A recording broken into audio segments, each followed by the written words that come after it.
Juan Guillermo Guerrero Méndez. En YouTube encuentran todas estas publicaciones. Recuerda que tú estás en mí, yo estoy en ti, por lo tanto, nos necesitamos. Aquí, en este segmento, vamos a hablar de esas estrategias de una forma muy sencilla a un público de profesionales y aún de estudiantes de varias carreras administrativas. Contaduría pública, economía, administración de empresas.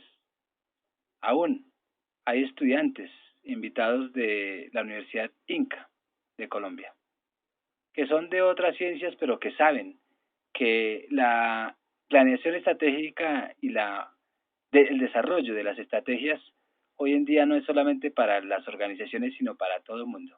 Por eso es que ellos están aquí. Comencemos y entendamos.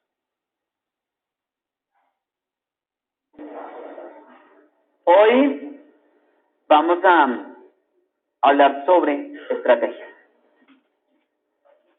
Y pues aquí me demoro en mis reflexiones muy poquito.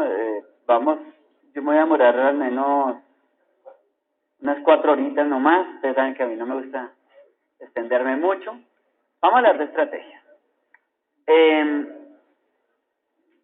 Es aplicado a lo que estamos haciendo en las empresas. Aquí no se va a tomar en cuenta qué programa somos, se necesitan estrategias. Ustedes saben que ese lenguaje viene de la guerra, ¿no? Eso es bélico. Que allá estaban los pueblos en esa época histórica, estaban los pueblos en sus disputas, ya sea por territorio, o ya sea por sus culturas o sus religiones, pero tenían esos problemas. Siempre han existido problemas. Entonces, en sus disputas, pero venga, sigamos. No, usted sí, por favor, atiéndame allí afuera. Adelante, mi profe. ¿Ustedes ya conocen al profesor? Buenos días. ¿No lo conocen? Es un consultor recién ingresó a nuestra unidad. Ingeniero industrial, ¿no? Ingeniero industrial viene, y MBA. Viene por el programa de contaduría pública para que se apoyen también en él. O sea, lo que yo voy a hablar de estrategias va muy ligado a las labores de un ingeniero industrial, de un contador público, de un administrador de empresas, de un mercadólogo profesional, de una persona que hable sobre relaciones de mercado abierto, y un economista, ¿no? Somos estrategas por vínculo profesional.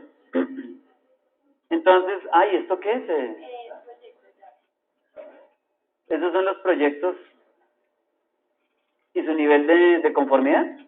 Entonces enviémosles a ellos este archivo por ese correo. ¿Sí? Entonces, para que ustedes sepan cuál es el nivel de cumplimiento hasta la fecha. Bueno, sobre las estrategias. Entonces, hay un marco histórico sobre las estrategias. Siempre se ha requerido buscar alternativas para solucionar problemas. Y las estrategias tienen esa línea. Siempre se ha necesitado, desde que el hombre tomó pensamientos estructurales, pensamientos sistémicos, que estamos hablando en la maestría, ¿no? Entonces, desde que el hombre comenzó a tener sistemáticamente el pensamiento concebido, él busca solucionar necesidades. Y al pie de eso surge la estrategia. La estrategia no es otra cosa que coger un abanico de posibilidades para poder llevar a cabo la eliminación total de una necesidad.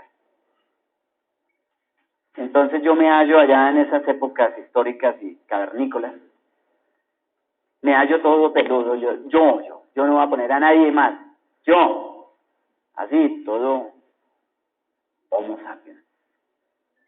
Y acabo de descubrir el pensamiento, ¿sí?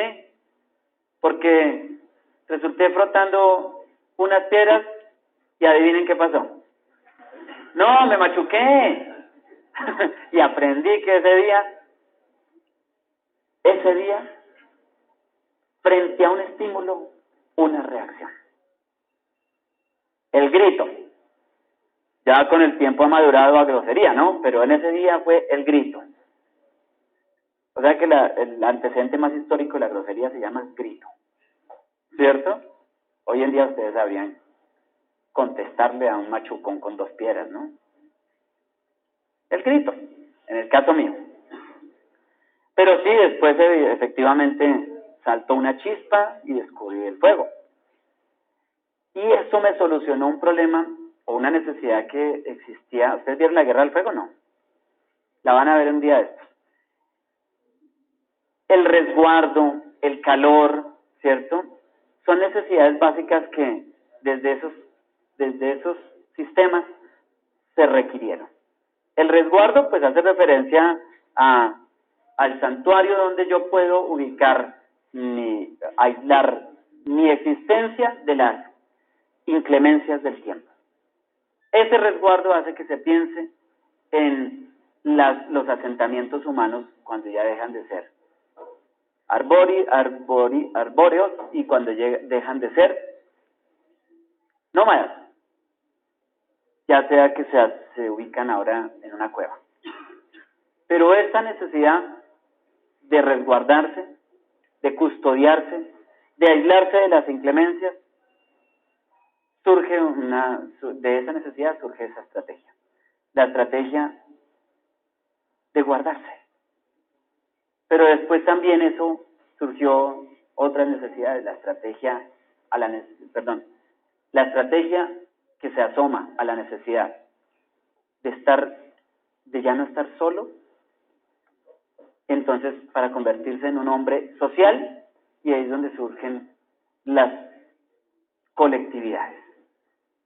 Después ya maduran el tiempo y se convierten en sociedades.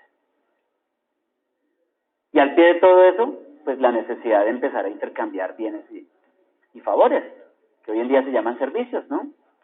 Entonces, esa estrategia como que ha estado en el nivel histórico siempre. Siempre ha existido necesidades. Y al pie de eso, siempre el hombre ha buscado a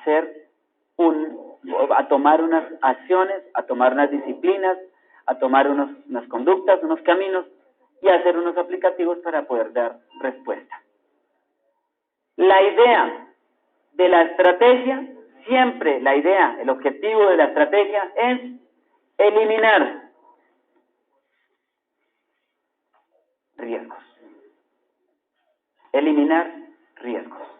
¿Cuál es el riesgo que se elimina frente a la estrategia llamada resguardo? Se elimina riesgo salud, ¿cierto? Se elimina, pues aquí estamos hablando de riesgos, ¿no?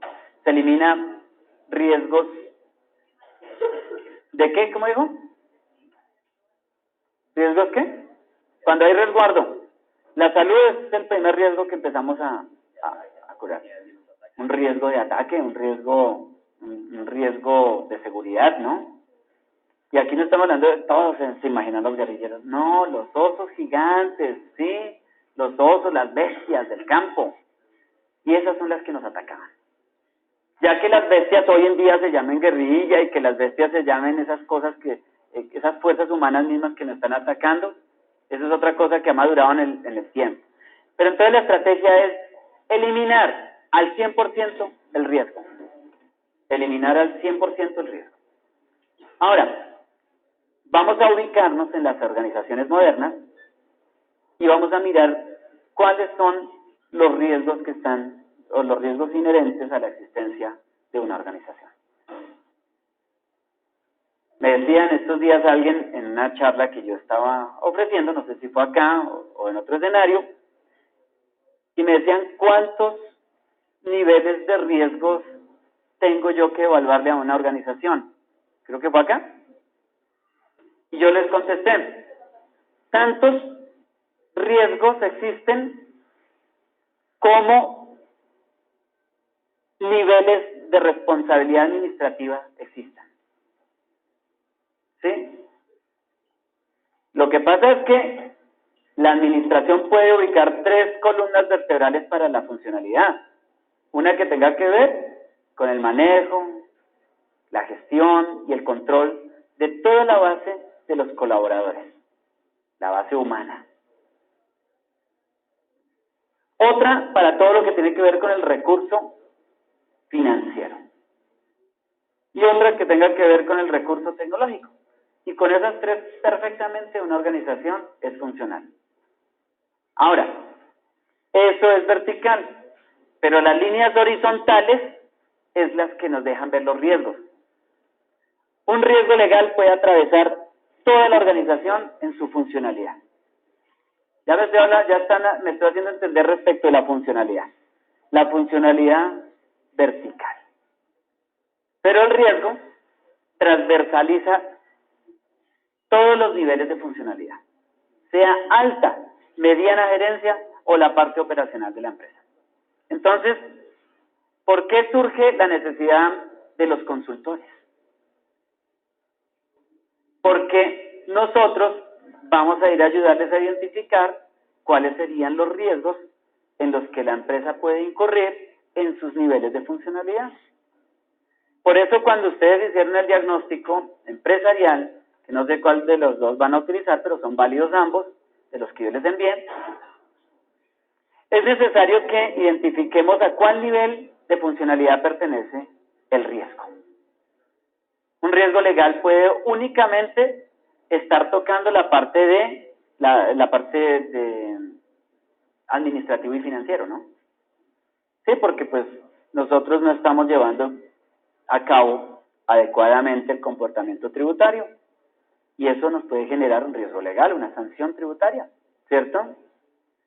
O un riesgo puede atravesar la parte del departamento del aplicativo contable y de costos, por ejemplo, porque es que nosotros estamos obligados a llevar libros de contabilidad por las características y las condiciones de nuestra organización y nosotros no estamos llevando, o que estemos llevando una doble contabilidad como una tesis de grado que estoy acompañando, que tiene que ver con el comportamiento de la contratación y tributación en San Victorino, Bogotá. Eso es una cosa súper interesante, porque ellos no llevan doble contabilidad, eso sí, ellos se salvan en eso. Ellos llevan triple o cuatro contabilidades, ¿no? Ellos sí no son de los que llevan doble contabilidad, qué pena, ellos llevan 3 o 4. Además hacen unas fachadas, unas unidades también con otros nombres para poder empezar a desviar una cantidad de responsabilidades que tienen que ver con lo tributario. Es que lo tributario es lo que nosotros como contadores tenemos que hacerle seguidilla, ¿no? Pero igual es un riesgo. Pensemos el riesgo tecnológico, ¿no? La seguridad de los medios, el resguardo y custodia de la información cuando se está utilizando medios magnéticos y pues al pie de todo esto la tecnología, ¿no? Un riesgo operacional que aquí el ingeniero sí nos habla, él va a preparar una conferencia en estos días para hablar sobre operacionalidad, ¿no? Aquí, ojo con esto, la operacionalidad está en riesgo latente, esa siempre es riesgo latente. Entonces, es allí donde sale la evaluación del riesgo y cuáles son los niveles de evaluación del riesgo. El riesgo latente, ese latente quiere decir que siempre hay un corazón allá abierto, y toca tener cuidado con un corazón abierto. Por eso es que cuando nosotros vamos a mirar la organización como un cuerpo o la corporación, nosotros debemos mirar por dónde caminamos, porque en la corporación o en el cuerpo de la organización, muchas gracias Marquitos, el mío bajito de sangría, por favor, hay corazones regados en la organización. Nosotros no tenemos un cuerpo físico, pero allí cualquier cosa que pisemos mal puede ser un corazón. O sea, hay muchos corazones allí, bombeando. Y hay una gran inteligencia que es la cabeza corporativa. Entonces, por eso hay que prever riesgos. ¿Qué estamos haciendo nosotros con nuestra intervención? Nosotros estamos llevando a cabo la detección del riesgo. Cuando hablamos síntomas, causas y consecuencias, allá en ese capítulo de consecuencias, en ese párrafo, lo único que hemos anunciado es cuidado, cuidado. que mi corazón está colgando en tus manos. Porque son corazones. ¿Sí o no? Lo que le estamos diciendo a la organización es, de no realizar acciones correctivas sobre estas conductas, la empresa puede ser conducida a 2 puntos, y allí empezamos a determinar cuál sería la consecuencia de no atender el riesgo. Es entonces donde nosotros entramos allí a hablarle al oído a la organización y decirle, nosotros vamos a diseñar un plan de intervención para que ustedes corrijan las desviaciones operacionales, financieras, de mercado, de relación internacional. ¿Me falta una? O de diseño econométrico, por ejemplo, que estamos empezando a hablarlo ya en el consultorio, de diseño econométrico, por medio del cual usted va a disminuir el riesgo, porque el costo del riesgo es tremendo, ¿no? Entonces vamos a calcularle, porque es que ese capítulo no lo tenemos allí, pero hay que calcular cuál sería monetariamente la intervención. O sea, la implementación de lo que yo le voy a decir que haga, cuánto costaría a la organización. A eso lo vamos a llamar costo-beneficio, y ese va a estar en el título ejecutivo. El título ejecutivo es el título número 8, porque el otro es el título monográfico, ¿cierto? Los primeros títulos hacen referencia al desempeño monográfico o a la construcción de un discurso metodológico, teórico, y cuando se acaba ese discurso comienza lo ejecutivo. Eso en cuanto al diseño del trabajo, porque ustedes ya están haciendo ejecutivo, ¿no? Ustedes en este momento tienen un rol ejecutivo, por eso es que están delegados por la universidad como consultores junior. Entonces las estrategias, para diseñar estrategias es necesario que exista una evaluación amiga a la organización. Esa evaluación amiga es la que nosotros conocemos allí, los contadores, como auditoría interna. La auditoría interna es una evaluación amiga. Y también lo conocemos en un capítulo como autocontrol. ¿Sí? Las organizaciones tienen que tener autocontroles. Entonces, ¿a través de qué dispositivos se hacen autocontroles? Y es bueno que ustedes diseñen papeles de trabajo para realizar el ejercicio del autocontrol. La organización es un gran sistema, ¿no? Yo no sé por qué a mí siempre me gusta hacer círculos, será porque los hago tan bien, ¿sí? Pero la organización es ese gran sistema que tiene unos subsistemas, ¿cierto? Y el control es uno de los subsistemas de la organización. ¿Qué otros? El de sistema de gestión de la calidad, ¿no? La calidad es otro subsistema. Otro subsistema sería ¿cuál? La gestión humana, ¿cierto? Otro, mire, para una empresa manufacturera o industrial, el costo constituye un subsistema. Pero las que no, entonces, la contabilidad es un sistema. Doctor Romar Farid, bienvenido. Por aquí hay asientos. Siga, por favor. Sea bienvenido. Son subsistemas. Profe, ¿cuántos subsistemas puede tener una organización? Respuesta, tantos como que, si se la aprendieron las que les dije ahorita, tantos como responsabilidades adquiera. Esos son subsistemas. Ahora, uy, profe, pero es que yo estoy en una empresa y eso no hay subsistemas. Entonces, estrategia, generar subsistemas. Esa es una respuesta a una necesidad. No tiene ningún subsistema. De hecho, ella, como sistema, ya tiene un confort, un estado, y ese sistema hay que intervenirlo. Tantos como responsabilidades administrativas llegue a tener. Dime.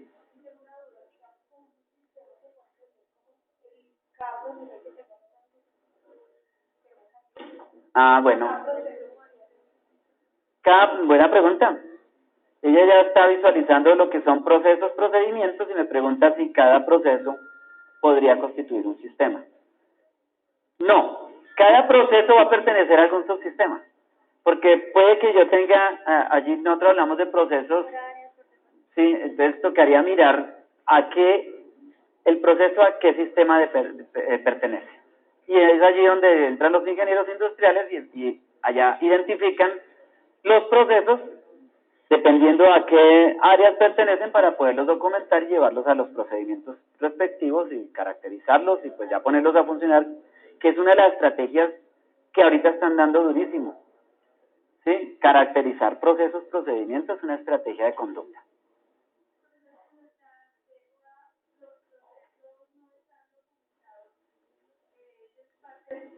Eso es una estrategia.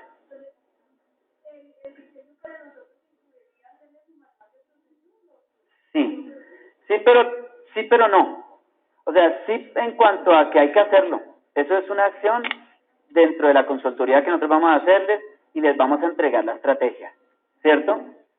Pero más arriba de eso debe existir el gran sistema, o sea, tenemos que hablar el gran sistema y tenemos que a ellos hacerles caer en cuenta que las empresas, o más bien las organizaciones, hablando en términos de modernidad, que las organizaciones requieren para su funcionalidad, ¿se acuerdan que funcional o no funcional?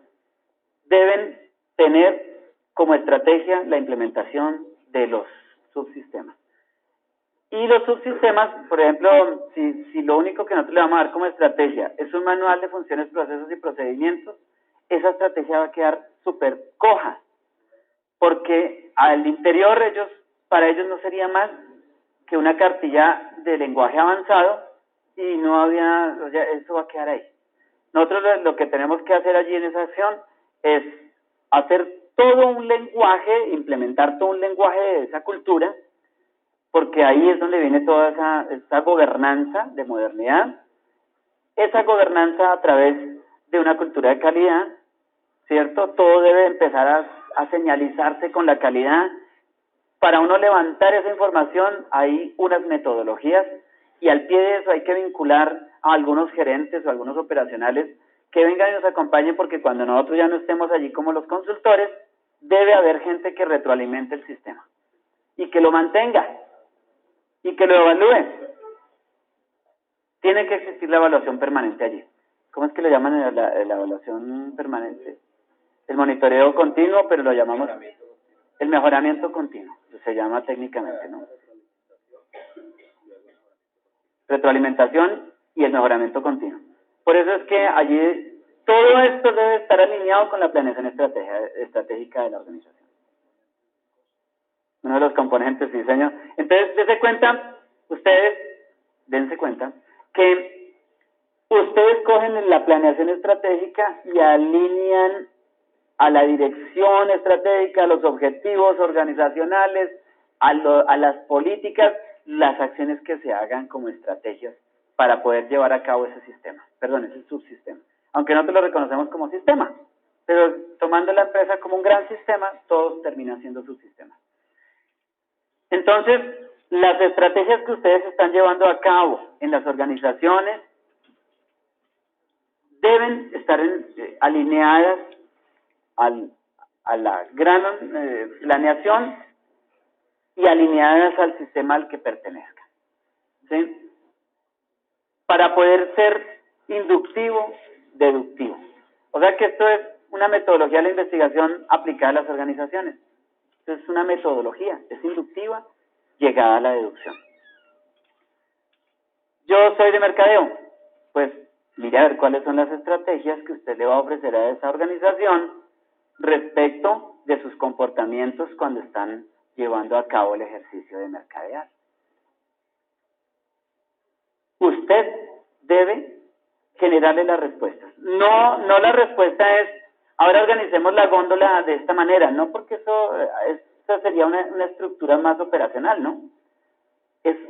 La estrategia tiene que ser una conducta alineada. Conducta alineada. No puede ser una conducta emocional y decir, y aquí tengo que decirlo, y decir, uy, se nos llenó el restaurante. Eso quiere decir que nos está yendo bien. Subámosle 500 pesos. Porque esa es una conducta emocional. Y nosotros como gerentes no podemos tomar conductas emocionales. Nosotros hacemos conductas alineadas, no alineadas, ¿sí? ¿Alineadas a qué? Al orden estratégico. Plan estratégico de la organización, ahí aparece dentro del plan estratégico la dirección estratégica acompañada de sus políticas, sus objetivos corporativos, su pensamiento organizacional, y al pie de todo eso, pues nosotros empezamos a alinear las conductas de ahí para abajo. La media gerencia, la gerencia media, tiene que hablar perfectamente el lenguaje de la alta, porque ellos son los delegatarios y los emisarios del pensamiento organizacional. Entonces las estrategias que nosotros estamos llevando a cabo, esos títulos que ustedes revísenlos y miren a ver si el título es una estrategia. Para todo se requiere estrategia. Y cuando digo para todo, es hasta para consumir lo que tenemos en el bolsillo. Se requiere una estrategia. Se requiere medir, mesurar. O sea que otra de las conductas de la estrategia o de las características de la estrategia es que tenga medida. No podemos hacer estrategias que se salgan del orden de lo que es de lo sensato. Por ejemplo, cuando nosotros determinamos el margen de utilidad, eso lo determinamos por estrategia, ¿cierto, doctor? Nosotros decimos, nuestra compañía va a tener un margen de utilidad del 30%. Habría que mirar cuál es la naturaleza de nuestra organización, ¿sí? La naturaleza de nuestro mercado, de nuestros servicios, para mirar si eso es sensato. ¿Cuánto dije? ¿30%? Vamos a mirar si es sensato que nos vayamos al 30%. Porque también hay sensateces de naturaleza donde uno dice nos vamos al 80% de utilidad. Y ustedes se lo han dado cuenta. Hay empresas que tienen dentro de su estrategia de utilidad unos niveles altísimos. Eso es cuando se está incursionando en mercados innovadores, ¿no? Y las respuestas tienen una cobertura bastante amplia. Ahí uno puede darse el lujo de dar unas estrategias de utilidad altísimas. Y eso está enmarcado en las políticas de la organización. O sea que cualquier acción que se tome también debe estar dentro de la medida. Debe estar mesurada. Y eso solamente se puede con una mentalidad sensata. Cuando se hablaba ahorita del pensamiento sistémico, el pensamiento sistémico es que nosotros somos como un gigante observando a una corporación, a una organización, y mirar cuáles son esos círculos subsistemáticos que la organización tiene para que yo esté pensando permanentemente en acciones estratégicas. Hay estrategias que van hacia afuera, pero hay estrategias que van hacia adentro de la organización. Las que van hacia adentro tienen que ver con, pues las estrategias hacia adentro son estrategias domésticas. Domésticas se habla del autosostenimiento, ¿sí? O se habla, ¿cómo es que llaman esto de cuando se habla de sostenibilidad y hay otra palabra, y sustentabilidad? Esas estrategias de sostenibilidad van hacia adentro y las de sustentabilidad son hacia afuera. ¿Sí?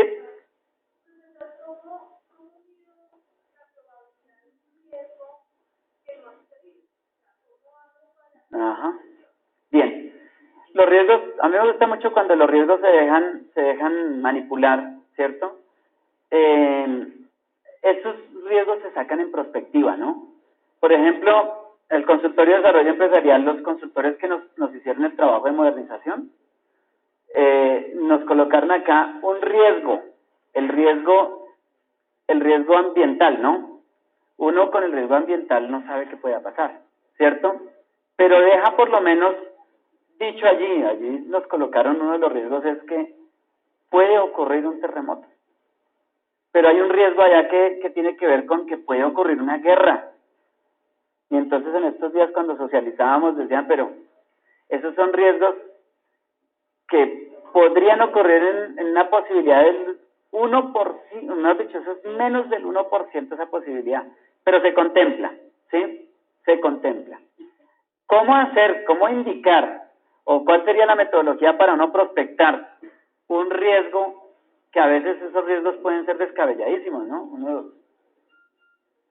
Dentro de ese pensamiento sensato, nosotros podríamos dentro de la matriz de riesgos, vincular un riesgo que se llama, ¿cómo es? El riesgo de orden, dentro del riesgo de orden público, nos podrían ocurrir daños a nuestras instalaciones. Pero para tomar o para discursar ese riesgo, necesitaríamos hacer un estudio de comportamiento de la relación que nosotros tenemos o nuestro sistema al interior que está en estado permanente de conmoción, ¿cierto?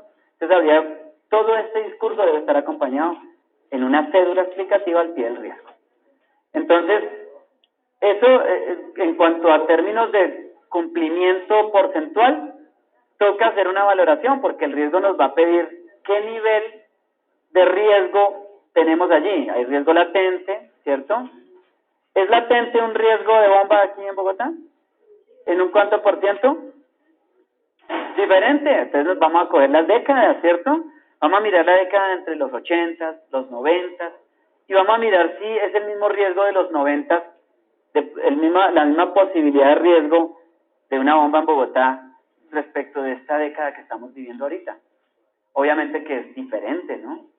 Estaba viva una guerra con unos carteles y esos carteles se metieron con el, ¿cómo llaman? A la gente, ¿cómo lo llaman en ese lenguaje? Con los civiles, ¿no? Y amenazaron las grandes ciudades. Mire cómo nosotros teníamos en esos días una posibilidad de bomba, al menos una mensual, ¿no? En esa época yo estaba en los 90 estudiando en la Bolivariana en Medellín y sonaban los bombazos y el profesor paraba un segundo y decía, otro bombazo, sigamos con la clase. O sea, el índice del riesgo era altísimo y esos riesgos son los que uno asegura y el riesgo tiene costo. Tiene costo el riesgo. Usted tiene un vehículo y si usted quiere, paga el seguro. ¿Sí? Si quiere, lo paga. Bueno, el obligatorio hay que pagarlo. Pero si usted quiere asegurar el carro frente a ese riesgo accidental, porque usted ve que su riesgo no es tan alto. Usted vive en la 37 con Caracas y usted trabaja en la 52. Usted casi no saca el carro, pues el riesgo es mínimo. Y usted solo lo saca en Semana Santa, pero ya de vez en cuando va fuera a Bogotá, el riesgo es mínimo. Pero hay riesgo, pero hay. Pero cuando usted es un Fittipaldi, entonces se está manejando siempre y dice, uy, este me lo llevo, ¿sí? Su riesgo es alto y es necesario pagar el riesgo. Entonces siempre es bueno monetizar los riesgos. Al riesgo hay que monetizarlo. Por eso, en estas intervenciones que estamos llevando a cabo, si estamos llevándole como estrategia la identificación del riesgo, hay que monetizarlo y decirle a los dueños o a los gerentes que es bueno que tengan en cuenta estas matrices, que ustedes ya las tienen allá, que yo les pasé todo un lujo de matrices allá para que las traduzcan, ¿cierto? Porque pues esas son las que estamos utilizando. Yo creo que les pasé una del público. ¿Son unas matrices públicas? ¿O les pasé matrices para ambos sectores? Revisan ustedes allá las matrices. Pero es bueno entonces siempre tener en cuenta el índice del riesgo por comportamientos. O sea, uno no podría, uno dice, pero ¿cómo hago yo para saber si esto es alto, medio o bajo riesgo? Pues codifíquelo con el comportamiento también de la sociedad. Los riesgos también tienen que ver con el riesgo legal, el riesgo político, el riesgo económico. Esos riesgos están enmarcados con el comportamiento también de las variables que existen en el medio, ¿cierto? Si lo que yo estoy mirando es un riesgo que tenga que ver con oferta y con demanda, por ejemplo, un riesgo de operación de ventas allá en el mercadeo, pues habría que mirar las tendencias de consumo para poder determinar riesgo. Tendencias de consumo, la moda, las épocas que se dan en el año son expuestas al riesgo. No les pase lo que me pasó a mí un día. Ustedes saben que yo siempre me pongo como ejemplo, como el simio, aquel, para no poner a nadie, ¿no? Yo me compré un día una cantidad, pero hartísimos porque me gustaron. O sea, fui emocional, ¿no? Porque me gustaron. En la época de los pitufos, cuando salieron los pitufos, estaba hablando de los 80 más o menos, y yo era un pequeño, y yo me tiré todos mis ahorros comprándome unos pitufitos así de pequeñitos, porque empezaron de moda. No, eso yo vendí y volví otra vez a comprar otros miles de esos, y eso yo vendía y no me di cuenta que la moda se estaba acabando. Y pues después me tocó empezar a realizarlos. O sea, después de estar cobrando, pensemos que a 500 pesos, después me tocó darlos a 30, 40 pesos, en esa época estaban esas denominaciones, ¿no? 50 pesos, porque tocó salir de esa mercancía. Eso es un riesgo de operación. Yo no conté con la moda, y la moda se acabó. Y otro día, cuando salieron los pantalones de Terlenca de bota campana, a mí me llegó una plática y yo me compré muchos de esos. Y después se acabó la moda. O sea, eso quedó lleno mi armario de cosas todavía que no se habían dado en uso. O sea que hasta para consumir tenemos riesgos. Para el consumo personal hay riesgos. Para relacionarnos con las personas hay riesgos. Por eso yo les decía a ustedes, por eso es importante conocer el antecedente histórico, conocernos en la historia. ¿Sí? Me dice una amiga en estos días, no, es que conocí un tipo espectacular. ¿De dónde lo conociste? Pues en el Transmilenio, pero el man es espectacular. Y ella ya está planeando casarse. Yo ya la veo como muy emocionada con ese muchacho. Entonces yo, no, pero venga, ¿y usted conoce qué hace él? No, pues él dice que él es empresario, él vende helicópteros y aviones y edificios, pero el man es espectacular. Ojo, porque nosotros en la vida todos los días nos sometemos al riesgo. Entonces ahí es donde flota como una palabra, vulnerabilidad. Hay que mirar los estados de vulnerabilidad para poder medir riesgos. ¿En qué está expuesto la organización? ¿Ella es vulnerable frente a qué? Frente a un cambio de estructura política, claro, el riesgo político. Estamos respecto de las relaciones que tenemos con otros países, un riesgo de mercado. Un riesgo de mercado.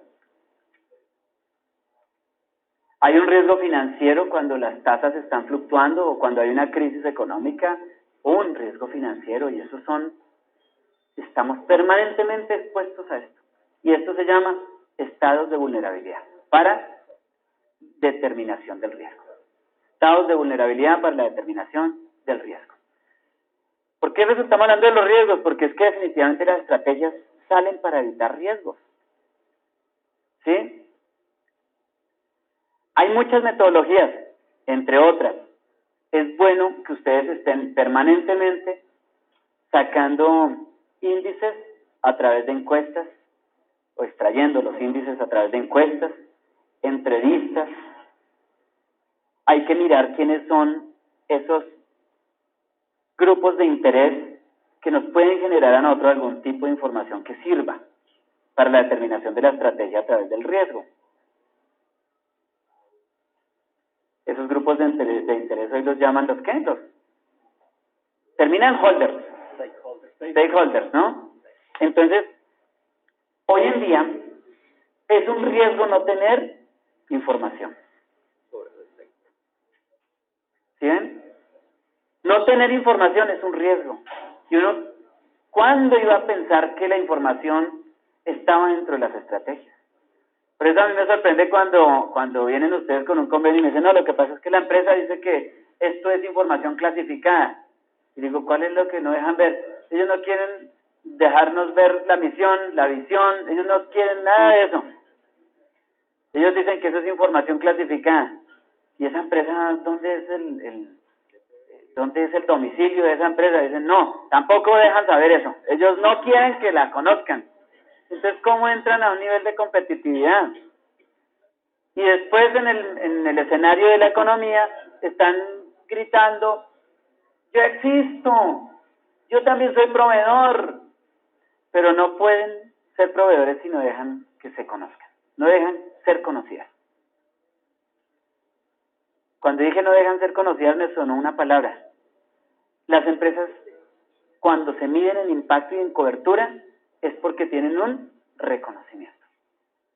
Y entonces, si se pone una empresa a decir, es que el gerente dice que para qué quiero saber la misión y la visión, no, que es para un trabajo de grado, doctor, mire, es que yo estoy haciendo mi opción, yo soy para que me firme el convenio y yo hago consultoría. No, qué pena, pero yo no le firmo ningún convenio. Si acaso le doy una cartica, ¿sí? Y con la cartica pues le doy permiso para que usted, bueno, ya me trae usted todo contento la carta, y entonces yo le digo, listo, ahora vayan y haga toda una inspección documental pues para terminar el estado situacional, porque esa es una de las metodologías que tenemos en el seminario, ¿no? Y cuando usted llega allá a hacer una revisión documental para poder hallar la historia, le esconden o le cierran con candado los cajones, porque allá aparece el acta de constitución donde podemos extraer la historia. Bueno, está bien, doctor, me cerraron el cajón. Sí, yo lo ordené. Doctor, usted me puede colaborar, es que yo quiero saber la historia un poquito de la organización. 2006. Gracias, doctor. Una fecha no es la historia. La historia es una serie de acontecimientos, es una cronología organizada, ¿cierto? En estos días los que han ido a la oficina mía, y por ahí me senté con alguien, hicimos una cronología chéverísima. Usted tiene que hacer una cronología porque es que son los acontecimientos los que hacen que la organización tenga méritos. 2006. Dígale allá que llevamos 6 años en existencia y estamos legalmente constituidos. Eso no es historia. Habría que mirar cuáles son los acontecimientos que ellos han tenido, con quienes ha competido, con quienes se ha dado duro en el ring del mercado, quiénes son sus aliados estratégicos, si es que tiene, o si no, cuáles está prospectando, quiénes son sus proveedores en marca, para poder decir que él tiene calidad, ¿no? Y que está asegurando la calidad. ¿Cómo es que lleva a cabo y desde cuándo toda la información financiera sistematizada? Porque esto debe estar allí en un marco histórico, contextual, organizacional. Porque ese ensayo tiene que ir en el informe de ustedes, en el ejecutivo. No esperemos a que nos digan 1987. Nos reunimos ABC, dio 500, 700 y 1200.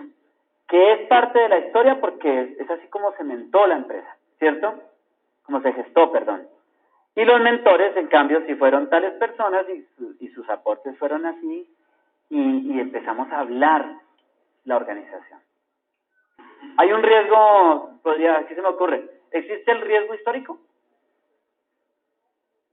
Claro, la historia nos puede estar dañando a nosotros la imagen. O sea que ese riesgo nosotros, ¿qué es lo que estamos haciendo? Asegurando que para el futuro, por eso es que lo de la perspectiva, ¿no? Para que en el futuro nuestra historia no tenga manchas. Yo me quiero lanzar, por ejemplo, de político. Y me lanzo de político. Yo ya sé que yo ya cuento con las últimas 3 promociones de consultores junior, esa gente vota por mí. Yo ya tengo al menos unos 300 boticos aseguraditos ahí. Yo me voy a lanzar de político, pero resulta que tengo 3 escándalos. Esos escándalos ese riesgo histórico va a hacer alguna mella sobre lo que yo estoy haciendo. Por supuesto que sí. O si no, no vayamos tan lejos. Miren lo que ya han dicho del Papa, ¿no?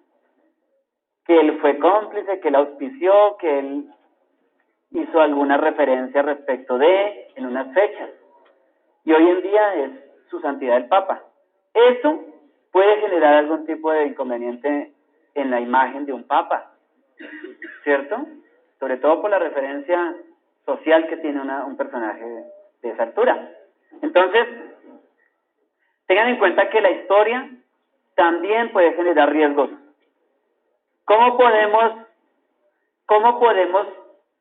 atacar el riesgo histórico? Eso no aparece en matrices. Tendría que fabricarla, ¿no? Eso no aparece allá. Pero ¿cómo podemos contrarrestar un riesgo de la historia? Empezando a mostrar cuáles han sido las mejores prácticas de los últimos periodos históricos,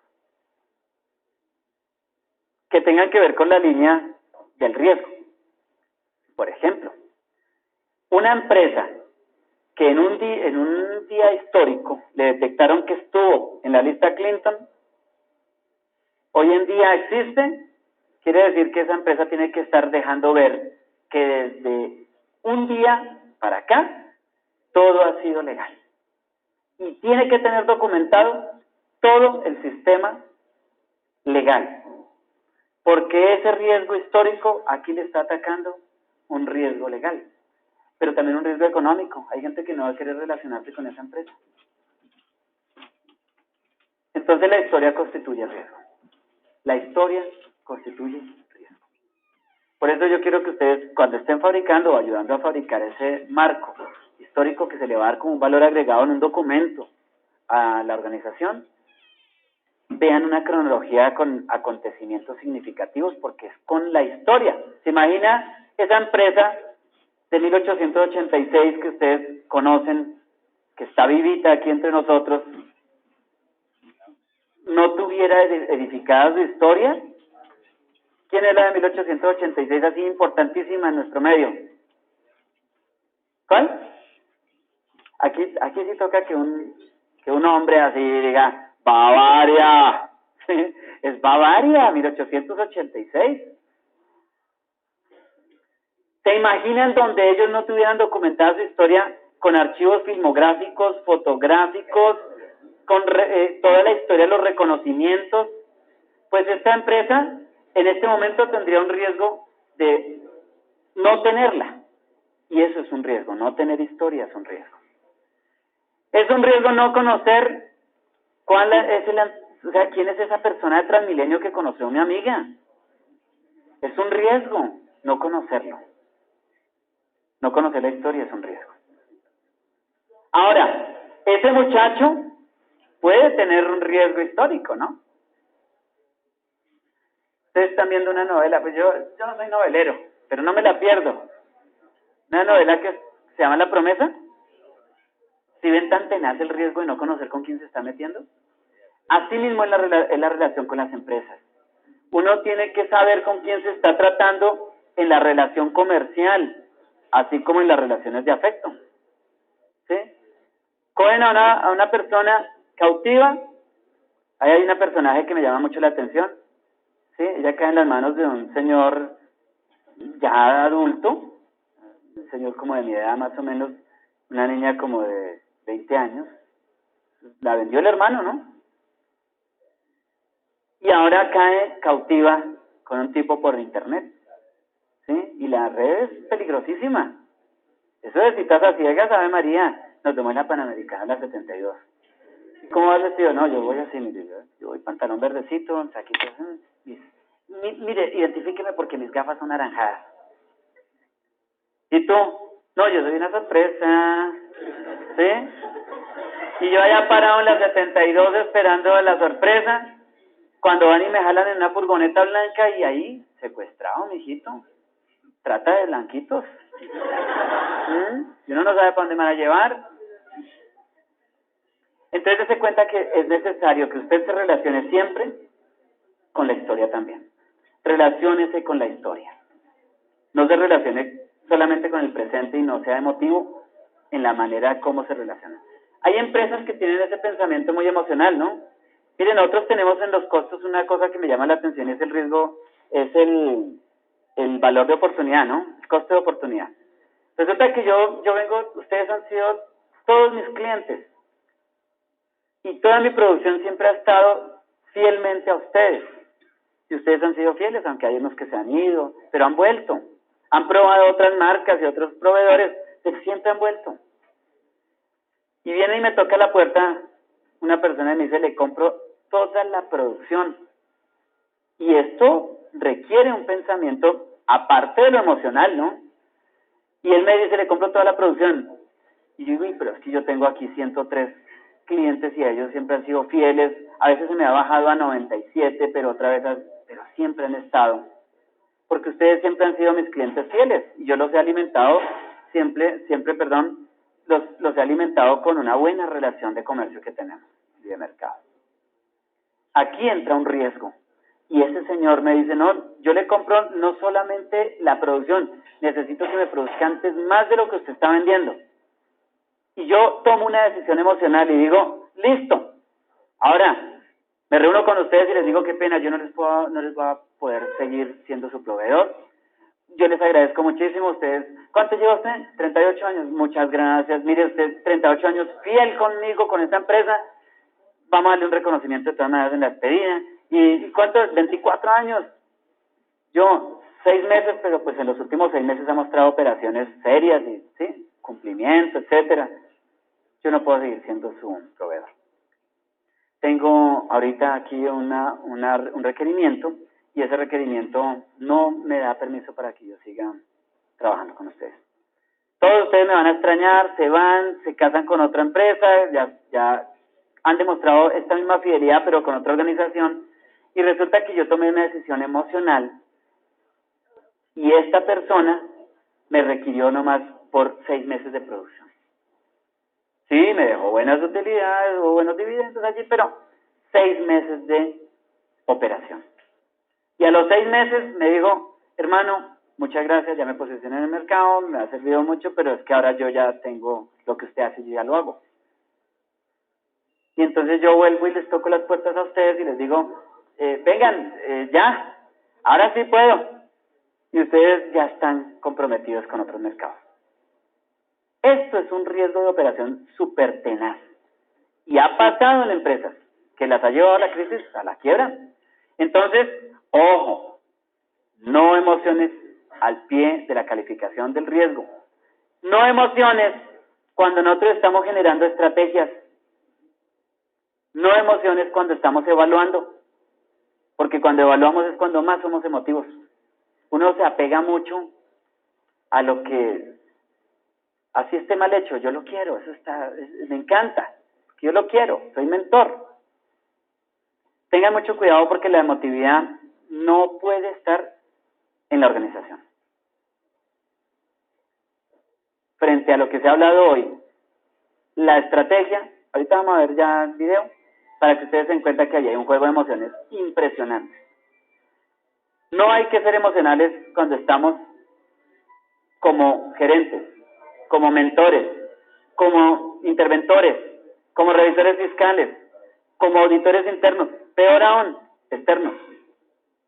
Cuando somos dueños, cuando estamos contratando,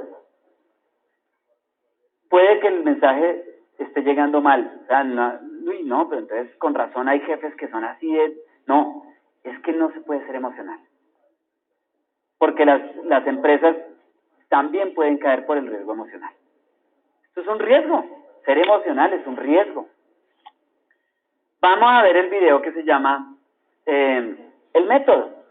Yo quiero que ustedes revisen allí cómo es que se juegan estrategias entre ellos, porque es que hablar también es estratégico, ¿no?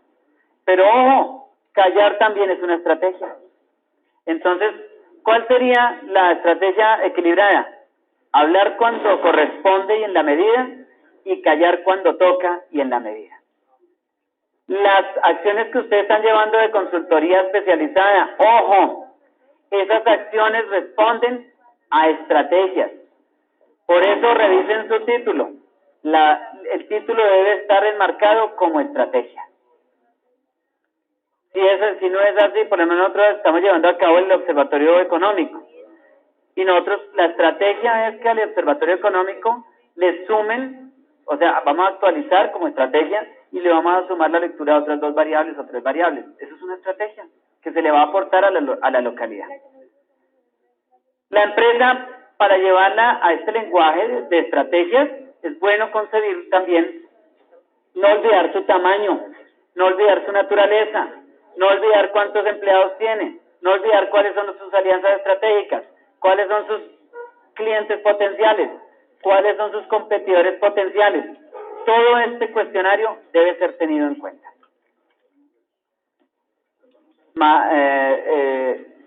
El método. Esta película, vamos a ampliar esta película, con esta se cierra hoy la sesión y nos ponemos a trabajar ahorita en grupos, ¿sí? Entonces, para que ustedes evalúen cómo es que esta empresa tiene una estrategia y habría que mirar si esta estrategia está alineada con la razón de ser del objetivo de la empresa, ¿no? Ahí van a hablar de todo eso, no de lo que les dije yo, porque el tema mío fue estrategias. Aquí es selección de personal como estrategia. Selección de personal es una de las estrategias. ¿A cuál subsistema pertenecería? ¿Al de qué? Al de talento humano. Ese es el subsistema. ¿Y a cuál línea de riesgos podríamos atacar? ¿Es un riesgo de operación? ¿Es un riesgo administrativo? Porque depende, aquí están necesitando un alto gerente. Entonces es interno, es un riesgo interno de alta gerencia. Ya lo van a ustedes a calificar. Entonces, plain, yo voy a ir a tomarme una agüita, pero ahorita yo voy a estar con ustedes de todas maneras en la jornada. Bueno, muchas gracias.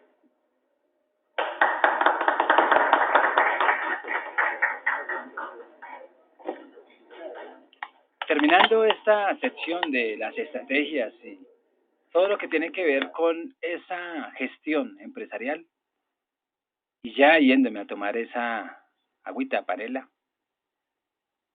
Recuerda que tú estás en mí, yo estoy en ti, por lo tanto, nos necesitamos. Juan Guillermo Guerrero Méndez, YouTube, 320-370-0091. Muchas gracias y que los aplausos sean para ustedes. Chao pues.